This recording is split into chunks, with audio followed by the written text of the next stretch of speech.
So welcome to Donnington for the smart cars. We see Simon Horrobin on pole position with Paul Bates alongside him, David Nash and James Palmer, Martin Clatworthy, Howard Kamen and Alistair Lindsay.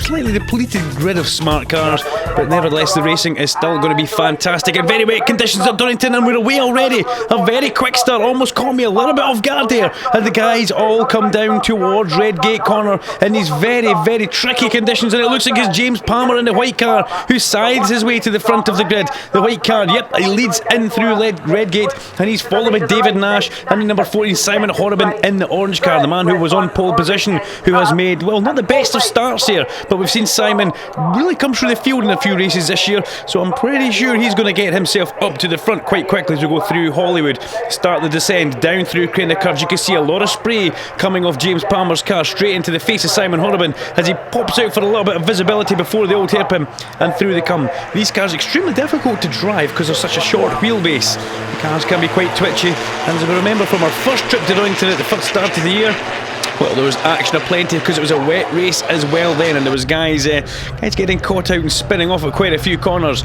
But here we come up towards McLean's. Still James Palmer leads in the space-wise number 6 car as he goes through. He has got Horrobin chasing him down, and for sure that orange car is going to be trying hard to get to the front and get a lead. David Nash in a fine third place just now, but here we come up through Coppice Corner. Now you can see the distinctive wet weather line as these guys all go very wide round the outside. Number 11 just going through shot there actually, that's Martin Clatworthy. Martin up to third place now, he'll be quite happy with that one in the Sky car. But down the Dunlop straight towards the Fogarty S as we come here. Palmer just looking like he's maybe trying to defend a little bit. He maybe knows that Horrobin has got that better bit of pace as they come in towards the Fogarty S's, and note the sausage curbs that have been put in. The big red anti-corner cutting measures, you can see them round the inside as Nash goes past one there just now. They're meant to stop you cutting the corners, not something you want to be doing in a smart car, hitting those sausage curbs, but we do see the touring cars rumbling all over the top of them. But never mind that, we're on the Wheatcroft Straight, we're coming down towards Redgate Corner, and Horrobin has made the move to the front. The orange number 14 car of Simon Horrobin has made his move to the front. Palmer's having to defend already from Clatworthy, as Clatworthy is looking at quite racing that black number 11 car as they all go through Redgate, and David Nash is sideways and he spins back to the inside. David Nash off to the inside, spins out of fourth place, and he's not going to be happy with that. David Nash will be on the grass, and will he get rejoined from that because the track itself wet, but the grass very wet, very boggy. But it did look like Nash was just getting his way back on through Hollywood as we just caught a glimpse of the cars there. Already we're down through the old hairpin though. But look at Martin Clatworthy, number 11. He'll be quite chuffed to be up there in third position. It's all about being smooth in the wet. There's no point trying to be too aggressive or energetic on that throttle pedal as they go underneath Starkeys and through the Schwantz curve back up towards McLean's. Now Horrobin stamping his authority over this one, starting to pull away as Palmer looks like he's on the defensive mode straight away from that number 11 Sky car as they come through. Oh, it's a bit of a slide for Palmer there. He gets the back end of that smart car just out of shape. Has he lost drive momentum up towards McLean's corner? Yes, Clatworthy's up the inside. Can he make the position stick? They're side by side through, but Palmer just has more grip going around the outside, kind of famous traditional wet weather line there, and down the Dunlop straight they go. Now can Clatworthy get a good slipstream? He pops out from behind to get a good bit of visibility, but its visibility is not a problem for Horrobin at the front. You can see the wipers are absolutely still full steam ahead, so it's still raining here at Donnington Park just now. But no, Clatworthy couldn't get up into second place. Palmer just lucky that time, that little bit keen on the throttle pedal going through McLean's. Just cost them that little bit of drive as they went up towards Coppice Corner. So let's click off yet another lap here as we come down past the pits at Donnington, side by side for second place now. It is Clatworthy on your right and it's Palmer on your left as they come down towards Redgate Corner. Who is going to get the position here? Palmer looks like he's going to have somebody going round the outside of him, and Clatworthy's game for the task. He tries to go round the outside, but no, it's not to be. Palmer still on the inside as they go through Hollywood, cuts across the front now as we see them disappear and come back into view at the top of Crane Curves. This is a quick set of corners. Even in the wet weather conditions, these are corners which demand commitment. You can see quite a lot of water lies across the track at the top of Crane Curves, and it kind of drains naturally down the hill on the inside there of the old hairpin as they come back through our camera shot now. And I've got to say, Palmer looks like he's starting to get the hang of this. He looks like he's starting to explore the track and find where the wet weather lines are. You can see him, he looked like he was deliberately running wide through the old hairpin. and just trying to find that kind of unnatural feeling line which will give you the grip. But here we come, it's back at McLean's corner. Simon Horrobin, number 14, the specialised group car, the orange car. We've seen Simon at the front through quite a few races this year, but this one, well, he's stamping his authority all over it. He is dominating this one, and he's pulling away now from Palmer.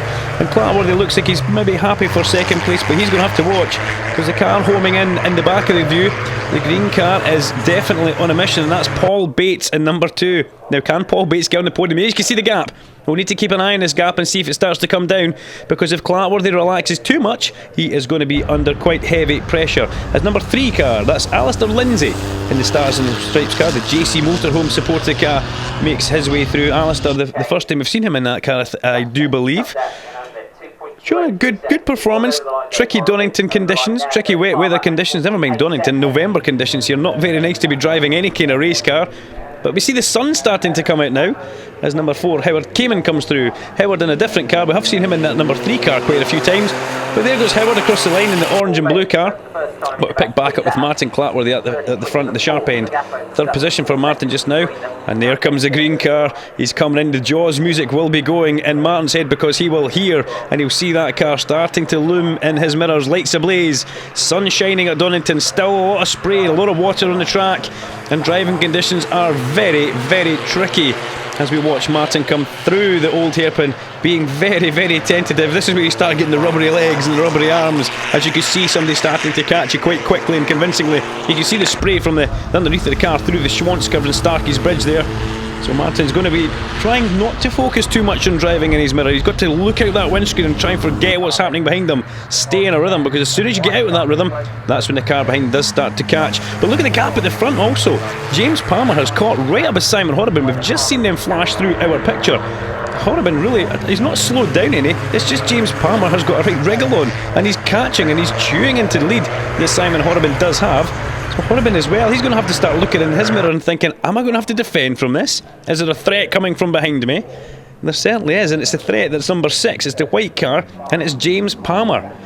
But in towards the Fogarty S's, named after the motorcycle great Carl Fogarty. Multiple World Superbike champion, Carl Fogarty. He's got a corner named after him here, and it's a cracking corner as we see Martin Clatworthy come through just now, and then back onto the Wheatcroft straight to click off another lap. But that gap at the front is coming down. Horrobin is going to have a race on towards the end of it here. He's going to really have to watch what he does, because it's so easy to just make one little mistake. All you have to do is try and brake that little bit too late, and if you do, before you know it, somebody's all over you. Through Hollywood to go, down into that beautiful sequence of corners which I keep going on about, the Craner curves. You see him coming back towards the inside, just skimming the white line there, not taking any curb, doesn't want to upset the car, doesn't want to put any load that's not necessary on those outside tyres. Probably at the limit of their adhesion in these wet weather conditions anyway. And through goes James Palmer in the number 6 car. Now Palmer's just got to try and focus, he's just got to try and stay in a rhythm. It's so much easier to follow than it is to actually lead. Well, the problem that he's got is he's getting a face full of spray as Howard Kamen comes through there. And Howard has a big moment, and off he goes. He loses the back end of the car, and you can see just how quickly a smart car goes from being a nice little thing to drive to being a bit of a monster. Very short wheelbase, kind of like a go-kart almost. Not a lot of chance for Howard to catch that, but he does join after Starkey's Bridge and the Schwantz curve and gets on his way again. Although that's David Nash, the recovering David Nash, gets past him just before they enter McLean's. Remember, David lost it on lap possibly 2 or 3 at the top of Redgate corner. Just exactly the same, a little bit energetic on a throttle pedal now. Oh, my mistake there. Palmer overshoots the Fogarty S's, and that is all but handed it to Simon Horrobin now. Simon will be very chuffed to look in his mirror and see that, and just there you go. That's a little bit of concentration, braking that little bit too late, and overshoots the Fogarty S's. He's still got second place, James Palmer, but he's absolutely gifted this one now. Gifted it away to Simon Horrobin. And here's Paul Bates, the number 2 car, and Paul Bates definitely catching Martin Clatworthy now. Martin's going to have to watch out. There's not long in this race left. He doesn't want to buckle under the pressure, but the green number 2 machine is coming as he comes through Schwantz curve up towards McLean's. You can see Clatworthy in that car just focusing on where he's going as we pick up with their leader Simon Horrobin coming in towards the Fogarty S's. Takes a really good quick entrance there, gets back to the second curve curb of it as well and accelerates out. Doesn't lose it back into the car, and Horriban crosses the start-finish line there, clicking off another lap there as a checker flag comes out for Simon Horriban, just out of our sight. Horriban wins. Horriban wins a good race from James Palmer, and let's pick up the battle for third place. We've just seen him go in towards the Fogarty S's. We just jump back to David Nash now. We see David Nash coming ahead with 5th place, but it's a drag race for the line. Who's it going to be? It's going to be Paul Bates. Bates just takes it on the line from Martin Clatworthy. Extremely close. Less than a 1/10 of a second between them. What a drive from Paul Bates, and Martin Clatworthy will be absolutely distraught losing that podium position there. But there's your leader. It's your winner actually, Simon Horriban, as James Palmer pulls alongside him. And there's your results. It's Horriban from Palmer, Paul Bates from Martin Clatworthy just off the podium, the recovering David Nash and Howard Cayman, and in 7th place, Alistair Lindsay.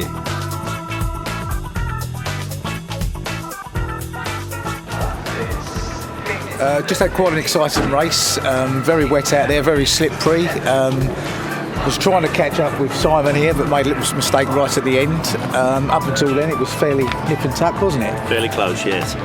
As we started the race off, it was quite greasy on the surface. Obviously, it took a little while to settle in, and when we settled in, we managed to obviously get into a rhythm. And obviously, James made a little mistake, which gave me a little bit of breathing space. But yeah, it's very good, very good. A bit cold, but very good. I had a bad start, ended up in 4th, and stayed in 4th pretty much all the race until the very last lap, in which case I was chasing Martin, catching him. He made a mistake coming out the chicane. I just managed to whip round, keep the momentum, got the car just in front of him on the last lap, and won by, come 3rd by 65 thousandths of a second. So it was a very exciting race.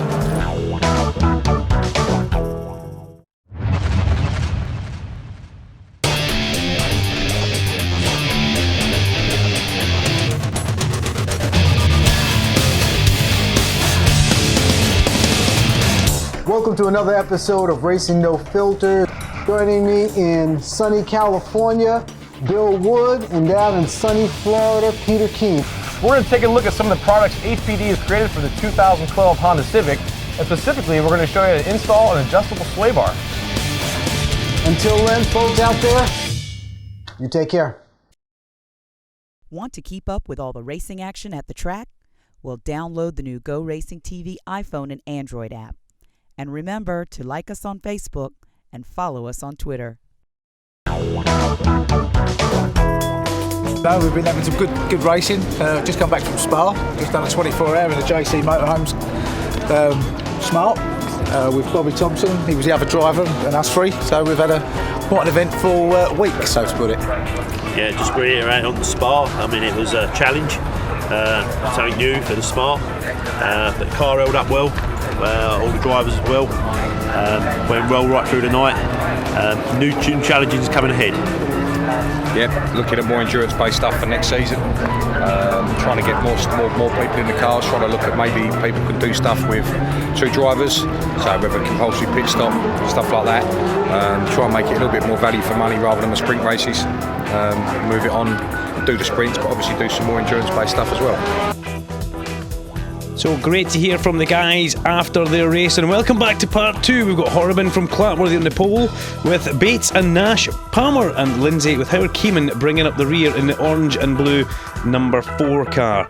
Well, for this next race, conditions couldn't be different if they tried. Couldn't be more different if they tried. Beautiful sunshine, and away we go. And that looked like a bit of a quick start there actually from Simon Horriban. He'll be very chuffed with that getaway. He's absolutely streaking ahead at the front as they lead in towards Redgate Corner. They're 3 wide going back down into the pack, but they sort themselves out with it. It looks like Clatworthy comes through in 2nd place from Palmer, and Cayman from the back of the grid up into 4th position already. But it is Simon Horriban who's absolutely powering ahead now as he goes down through the top of Craner curves, gets the car set up for the mid curves point before you get back through into the old hairpin, But as we look further back into the pack, we've got James Palmer, and he's got Howard Cayman. Yet Howard Cayman started dead last, already made up a good couple of positions here onto the back of the Spacewise white number 6 car, as we see him going underneath Starkey's bridge there before we head up towards the tricky McLean's Coppice section. And here they come into view. The car's really on full song as they come through here. A little bit of dancing about on the brakes here, but they come through. Lovely dry track, as we were saying. You can see a few still damp patches about the place, but nothing, absolutely nothing compared to what the guys had to put up with earlier on. So here comes Simon Horrobin as we come with a beautiful view of the countryside in the background there, up through Coppice Corner. Cayman was looking up Palmer there, and got Batesy all over the back of him in the green number 2 car. This is going to be shaping up to be quite an interesting race as we come round to complete the end of lap number 1. Down the Dunlop straight in towards the Fogarty S's for the first time of asking. And here goes Howard Cayman. He's looking at the inside of Palmer. He's on the brakes as he comes up the inside. Is Palmer going to hold him out? No. Cayman goes in. Cayman goes quite hot mid-corner though. And that lets Palmer come back round the outside of him. They're so close to touching as they come onto the straight there. Palmer actually cut his nose off the Spy's face. He lost a little bit of time, and Batesy sneaked past him as well. So Paul Bates on the Wheatcroft straight his way through. And look at that, David Nash is also going to get Palmer. So Palmer just tried to fight his corner that a little bit too much there, and before you know it, he's done. He's lost 3 positions as they come in towards Redgate. David Nash will be happy that he's made up a little bit of ground. He'll be hoping to not drop it as they go through this race, and he could be a front runner. So we'll have to see how this one unfolds for the black and gold number 7 car. But here come your guys down through Craner Curves. We're looking at Cayman there using a bit of curb. That's how Cayman comes through the Craner Curve section towards Old Hairpin, and they're focusing on Paul Bates now in the number 2 car. Gets a good apex and gets through the Old Hairpin, carries quite a lot of corner speed, and Paul said after the first race he was quite lucky just to kind of made a good exit from the last corner, the last chicane, and was at 65 thousandths of a second, which he was rather chuffed about beating Martin Clatworthy. But Martin will be making sure that doesn't happen in this race currently as they come in towards Coppice and McLean section. Sorry, we have to just quickly check that the leader's already gone by quite some considerable distance. Simon Horrobin already checked out way down the back straight. As we pick up with the guys as they come onto that straight just now, you can see we're looking at Martin Clatworthy, and then we have got Cayman and Bates. And this is what Martin was a little bit sort of like slack in the first race for. He started maybe defending just that little bit too much, and it lost the overall pace from where he needed to be. And unfortunately for him, Paul Bates did just keep chipping away. But look, there's Horrobin already at the first corner going through Redgate. Such is his lead. He is absolutely stretched away in these dry conditions, and is Cayman setting up a move into Redgate? He's up the inside already, and he passes the black number 11 car there of Martin Clatworthy. Martin doesn't fight too much, doesn't try and squeeze, and lets that faster orange and blue car go. Now Cayman's got to watch out for the green number 2 car. But, well, it's a big gap at the front. It's a huge gap that Horrobin has. But can Howard Cayman, as he comes through Craner Curves there, you can see the car just twitching, just dancing about a little bit on the edge of adhesion. Can he make up the places and the time to get up with our leader? It's a very, very big ask. In fact, it's an absolutely huge ask as we go further back into the field. There's number 3 car of Alistair Lindsay, the JC Motorhomes car, with the novice cross on the back of his car. So good to see a novice in the Smart For You Cup. But into the pit lane. Horrobin goes into the pit lane, and that's going to be Horrobin losing the lead of the race. Now we're getting a little bit of information here. It's a drive-through penalty for a jump start. So Simon Horrobin, after that huge lead he builds up, gets a drive-through penalty. Where is this going to release him though? Such was the size of Horrobin's lead. Is he going to come out in the middle of this battle? He isn't. What's happened to Cayman? Cayman loses all power in the main street. You can see him thrashing about the steering wheel there. So Martin Clatworthy now leads from Paul Bates in second place. Howard Cayman in the number 4 car looks to have lost all drive as they come in towards Redgate Corner, and we've got the fastest man on the circuit, Simon Horrobin. There, we just see him going through the shot in 4th position. Can Horrobin make up the ground, and can he actually win this after having a drive-through penalty? Donington is definitely one of the circuits that is a little bit more forgiving if you do have a drive-through penalty.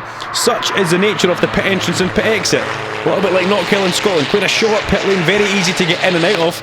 Not too much of a Grand Prix style long loop into the pit lane. But look at this as they come up towards McLean's. Look at this, Paul Bates trying to go round the outside of Martin Clapworthy, but that's not going to happen.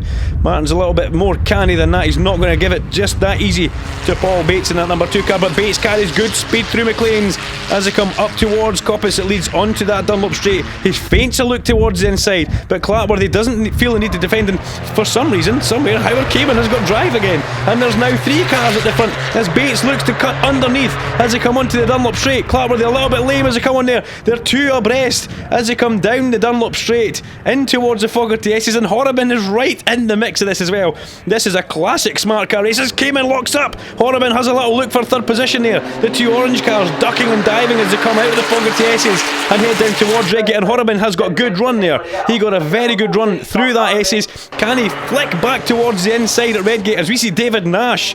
Has he a mechanical issue, or has he just overshot? But it's at Redgate, it's all happening. Horrobin goes up the inside of Bates. Cayman also goes up the inside of Bates, and Bates goes from 2nd to 4th in one fell swoop as they come through Hollywood on into the Queen of Curves now. This is proper racing. All these guys tied together as we get a static shot of David Nash's car, which has expired. But back at the old hairpin, here we go. This is the action. It is Clapworthy from Cayman and Horrobin. These guys all tied together at the front. Already just drifting off the back a little bit is Paul Bates. He might have lost a little bit of momentum down through the Craner Curve section, and there we come in towards McLean's, and you can barely see Horrobin as he goes up the inside. In fact, sorry, Cayman as he goes up the inside, and there's a little bit of contact, and Clapworthy there's a big moment and it goes off into the gravel trap, and that looks like that will be the end of the black number 11 cars race. As and what has happened to Cayman also? He's been caught with something else as he come up towards Coppice corner, but absolute disaster.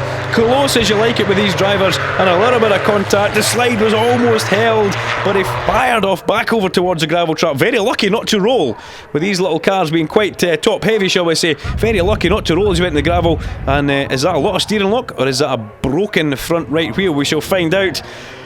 Oh, but after that, as he comes through the Fogarty S's, Simon Horrobin, after leading, getting a drive-through penalty for a jump start, having the drive-through penalty, has come back out, and look at the size of the lead the orange car has now as he comes up to pass Alistair Lindsay into Redgate. In 2nd place it is Paul Bates, and in 3rd place Howard Cayman has recovered from that fairly terrifying moment at Coppice and also McLean's, and he takes 2nd place from Bates as they go in towards Redgate corner.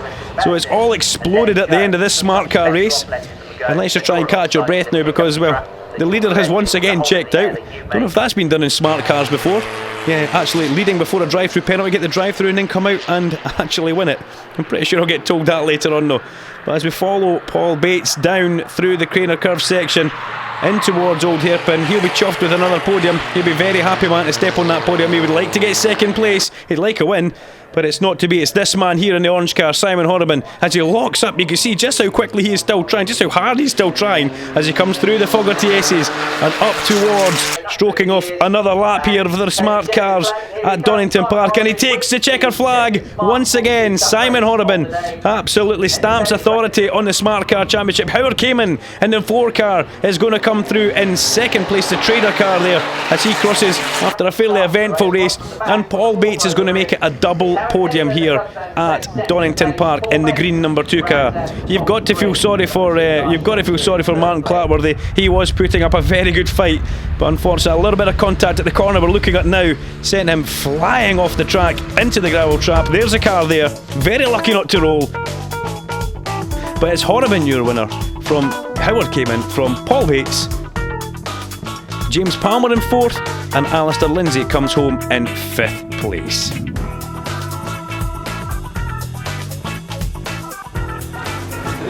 Well, that was a little bit different. I think the lead must have swapped places about 5 times.